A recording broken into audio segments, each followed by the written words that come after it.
കടന്നു വരുന്ന ചിന്തകൾ എന്റെ കച്ചവടത്തിന്റെ, എന്റെ സമ്പത്തിന്റെ, എന്റെ വീട്ടുകാരുടെ, എന്റെ ജീവിതത്തിന്റെ പ്രശ്നങ്ങൾ, ഇങ്ങനെ വ്യത്യസ്തമായ മേഖലകളാണ് എന്റെ ഹൃദയത്തിലേക്ക് കടന്നു വരുന്നത് എന്ന് വളരെ പ്രയാസത്തോടുകൂടി ചിന്തിച്ചു കൊണ്ടിരിക്കുന്ന ആളുകൾ, സഹോദരങ്ങളെ, നമ്മുടെ ജീവിതത്തിൽ അത് സംഭവിക്കുന്നുണ്ട്. എന്നാൽ ആ നമസ്കാരത്തിൽ ഖുശൂഅ് കിട്ടേണ്ടുന്ന ഏതാനും പരമപ്രധാനപ്പെട്ട ചില വിഷയങ്ങൾ നമുക്ക് സൂചിപ്പിക്കുവാനുണ്ട് മുഅ്മിനീകളെ. ഒന്നാമതായി നമ്മൾ അറിയേണ്ടത്, ജീവിതത്തിൽ ഭയഭക്തി കാത്തു സൂക്ഷിക്കുന്നവർക്ക് മാത്രമേ അവരുടെ നമസ്കാരങ്ങളിൽ അവർക്ക് ഖുശൂഅ് ലഭിക്കുകയുള്ളൂ. എങ്ങനെ? സ്വന്തം ജീവിതത്തിലെ അല്ലാഹു സുബ്ഹാനഹു വ തആലയുടെ നിയമങ്ങളും നിർദ്ദേശങ്ങളും പാലിച്ചുകൊണ്ട് പടച്ച റബ്ബ് എന്നെ കാണുന്നുണ്ട് എന്നുള്ള ബോധത്തോടുകൂടി ഖുശൂഅോടുകൂടി ജീവിക്കുന്ന ആളുകൾക്ക് നമസ്കരിക്കുമ്പോൾ മുഅ്മിനീകളെ ഖുശൂഅ് ലഭിക്കുകയുള്ളൂ. അതുകൊണ്ട് ജീവിതത്തിൽ തഖ്വയുണ്ടാകണം. അല്ലാഹു സുബ്ഹാനഹു വ തആല പരിശുദ്ധ ഖുർആനിലൂടെ നമ്മളോട് പഠിപ്പിച്ചു, വത്തഖുല്ലാഹ വഅലമൂ അന്നല്ലാഹ മഅൽ മുത്തഖീൻ. തീർച്ചയായും നിങ്ങൾ അറിയണേ, അല്ലാഹു സുബ്ഹാനഹു വ തആല സൂക്ഷ്മത പാലിക്കുന്നവരുടെ കൂടെയാണ്. മറ്റൊരു ഭാഗത്ത് പടച്ച റബ്ബ് പറഞ്ഞു, ഇന്നമാ യതഖബ്ബലുല്ലാഹു മിനൽ മുത്തഖീൻ. തഖ്വയുള്ള ആളുകളുടെ അരികിൽ നിന്ന് മാത്രമാണ് പടച്ച റബ്ബ് കർമ്മങ്ങളെ സ്വീകരിക്കുന്നത്. മറ്റൊരു ഭാഗത്ത് പരിശുദ്ധ ഖുർആൻ പറഞ്ഞത്, ഇന്ന അക്രമകും ഇൻദല്ലാഹി അത്ഖാകും. നിങ്ങളുടെ കൂട്ടത്തിൽ ഏറ്റവും നല്ല മാന്യനെന്ന് പറഞ്ഞാൽ അവൻ തഖ്വ കൈവരിക്കുന്നവനാണ് എന്നാണ്. അപ്പോൾ ഒന്നാമതായി നമ്മുടെ നമസ്കാരത്തിൽ പ്രിയപ്പെട്ടവരെ, വിശ്വാസികളെ, നമുക്ക് ഖുശൂഅ് വേണമെങ്കിൽ ജീവിതത്തിൽ തഖ്വ കൈവരിച്ചാൽ നമസ്കാരത്തിൽ നമുക്ക് ആ തഖ്വ കൈവരിക്കുവാൻ കഴിയുമെന്നുള്ളതാണ്. രണ്ടാമതായി നമ്മൾ മനസ്സിലാക്കേണ്ടത്, നമസ്കാരത്തിലെ എല്ലാ കർമ്മങ്ങളും, എല്ലാ പ്രവർത്തനങ്ങളും പ്രവാചകൻ സ്വല്ലല്ലാഹു അലൈഹി വസല്ലമയുടെ സുന്നത്തിന്റെ അടിസ്ഥാനത്തിൽ നിർവഹിക്കുക എന്നുള്ളതാണ്. ഏതു മുതൽ? തക്ബീറത്തുൽ ഇഹ്റാമിലേക്ക് പ്രവേശിച്ചത് മുതൽ സലാം വീട്ടുന്നത് വരെ അത് കൃത്യമായിട്ട് നമ്മൾ ശ്രദ്ധിക്കണം. റസൂലുള്ളാഹി സ്വല്ലല്ലാഹു അലൈഹി വസല്ലമ പറഞ്ഞതെന്താ? സ്വല്ലൂ കമാ റഅയ്തുമൂനി ഉസ്വല്ലി. ഞാൻ എങ്ങനെ നമസ്കരിക്കുന്നതായി നിങ്ങൾ കണ്ടുവോ അതുപോലെ നിങ്ങൾ നമസ്കരിക്കുക. എത്രയോ ആളുകളുടെ മുഅ്മിനീകളെ, വിശ്വാസികളെ, തന്നിഷ്ടപ്രകാരം കർമ്മങ്ങളെ നീക്കിക്കൊണ്ടുപോകുന്നവര്, അവര് കൈകെട്ടുന്ന രീതി ശരിയല്ല, അവർ റുക്കൂ ചെയ്യുന്നത് ശരിയല്ല, സുജൂദിൽ അവരുടെ കൈവച്ചത് ശരിയല്ല, ഇഫ്തിറാശും അതുപോലെ തന്നെ തവറുക്കിന്റെ ഇരുത്തവും അവർക്ക് ഒരുപോലെയാണ്. ഇങ്ങനെ ഇതൊന്നും ശ്രദ്ധിക്കാതെ നമസ്കാരത്തിന്റെ കാര്യത്തിൽ ഒരു ശ്രദ്ധയില്ലാതെ കഴിയുന്ന ആളുകൾ അതുണ്ടാകാൻ പാടില്ല. പ്രവാചകൻ സ്വല്ലല്ലാഹു അലൈഹി വസല്ലമ എങ്ങനെയാണോ നമസ്കാരം നമ്മളെ പഠിപ്പിച്ചത് അതുപോലെ നിർവഹിച്ചാൽ, എന്റെ പ്രിയപ്പെട്ടവരെ, നമ്മുടെ നമസ്കാരം നമുക്ക് ഖുശൂഅ് ഉള്ളതാക്കി മാറ്റുവാൻ കഴിയുമെന്നുള്ളതാണ്.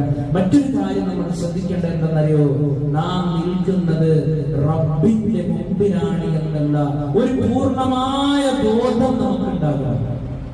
ദുനിയാവിന്റെ വിഷയത്തില്, ഈ ദുനിയാവിന്റെ മേഖലകളിൽ പ്രിയപ്പെട്ടവരെ, എന്റെയും നിങ്ങളുടെയും ഒക്കെ ജീവിതത്തിൽ എത്ര സൂക്ഷ്മത കൈവരിക്കുന്ന ആളുകളാണ് നമ്മൾ, അല്ലേ? നമ്മൾ ഏതൊക്കെ മേഖലകൾ നമ്മൾ നേരിടുമ്പോഴും അതിനെ നമ്മൾ അഭിമുഖീകരിക്കുമ്പോഴും എല്ലാം എന്റെയും നിങ്ങളുടെയും ജീവിതത്തിൽ ഒരു സൂക്ഷ്മതയുണ്ട്.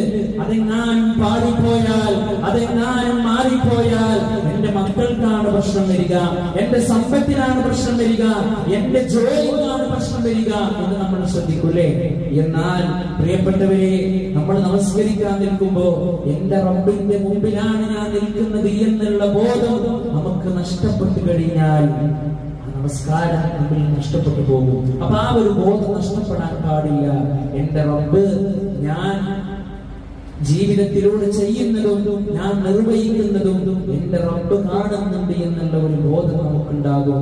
മഹാനായ റസൂലുള്ളാഹി സ്വല്ലല്ലാഹു അലൈഹി വസല്ലമയോട് ജിബ്രീൽ അലൈഹിസ്സലാമിനോട് സല്ലല്ലാഹു അലൈഹി വസല്ലമ ചോദിച്ചില്ലേ, ഫഅഖ്ബിർനി അനിൽ ഇഹ്സാൻ. ഇഹ്സാൻ എന്ന് പറഞ്ഞാൽ എന്താണെന്ന് താങ്കൾ അറിയിച്ചു തരണം. അവിടുന്ന് പ്രവാചകൻ സ്വല്ലല്ലാഹു അലൈഹി വസല്ലം കുറിച്ച് മറുപടി എന്താ? അൻ തഅബുദല്ലാഹ കഅന്നക തറാഹു ഫഇൻ ലം തകുൻ തറാഹു ഫഇന്നഹു യറാക. നിനക്ക് അല്ലാഹുവിനെ കാണാൻ സാധ്യമല്ലെങ്കിലും അവൻ നിന്നെ കാണുന്നുണ്ട് എന്നുള്ള ബോധമാണ്. പടച്ച റബ്ബിനെ നിനക്ക് കാണാൻ സാധിക്കുന്നില്ലെങ്കിലും ആ റബ്ബ് എല്ലാം കൃത്യമായി കൊണ്ട് നിന്നെ നിരീക്ഷിക്കുന്നുണ്ട് എന്നുള്ള ബോധം നിനക്കുണ്ടാവലാണ്. ആ ഒരു ബോധമാണ് പ്രിയപ്പെട്ടവരെ നമ്മുടെ നമസ്കാരത്തിൽ നമുക്ക് അനിവാര്യമായിട്ട് വേണ്ടത് കേട്ടോ. അതുപോലെ തന്നെ മറ്റൊരു കാര്യം നമ്മൾ ശ്രദ്ധിക്കേണ്ടതുണ്ടെന്നറിയോ? അല്ലാഹുവുമായിട്ടുള്ള ഒരു മുനാജാത്താണ് നമസ്കാരം.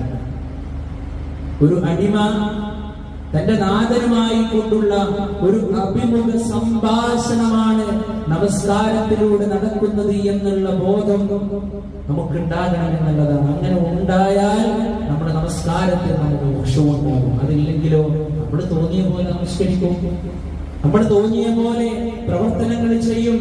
സല്ലല്ലാഹു അലൈഹി വസല്ലമ പഠിപ്പിച്ചു, ഇന്ന അഹദകും ഇദാ ഖാമ ഫീ സ്വലാത്തിഹി, നിങ്ങൾ ആരെങ്കിലും അവന്റെ നമസ്കാരത്തിലൂടെ നിങ്ങൾ നിർവഹിക്കുകയാണെങ്കിൽ, നിങ്ങളുടെ നമസ്കാരത്തിലേക്ക് നിങ്ങൾ പ്രവേശിച്ചു കഴിഞ്ഞാൽ ഫഇന്നഹു യുനാജി റബ്ബഹു, അവൻ തന്റെ രക്ഷിതാവുമായി കൊണ്ടുള്ള സംഭാഷണത്തിലാണ് എന്നാണ്.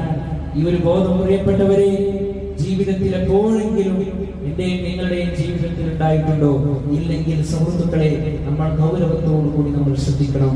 അതുപോലെ തന്നെ മറ്റൊരു കാര്യം നമ്മൾ ശ്രദ്ധിക്കേണ്ടത്, ഏതൊരു ഇബാദത്ത് ചെയ്യുമ്പോഴും പ്രത്യേകിച്ച് നമസ്കാരം, അല്ലാഹുവേ ഇതെന്റെ അവസാനത്തെ നമസ്കാരമായിരിക്കാം എന്നുള്ള ബോധത്തോടു കൂടി ഈ ഒരു പക്ഷേ എന്റെ റബ്ബിലേക്ക് മനസ്സറിഞ്ഞുകൊണ്ട് ഖുശൂഅോടുകൂടി പ്രാർത്ഥനകളുടെ അർത്ഥം അറിഞ്ഞുകൊണ്ട്, റബ്ബേ ഇനി എനിക്ക് നമസ്കരിക്കുവാൻ കഴിഞ്ഞില്ലെങ്കിലോ, ഇതെന്റെ അവസാനത്തെ നമസ്കാരമാണെങ്കിലോ എന്നുള്ള ചിന്തയോടുകൂടി നമ്മൾ നമസ്കരിച്ചാൽ, എന്റെ പ്രിയപ്പെട്ടവരെ വിശ്വാസികളെ, ആ നമസ്കാരത്തിൽ നമുക്ക് ഖുശൂ ഉണ്ടാകുമെന്നുള്ളത് അല്ലേ?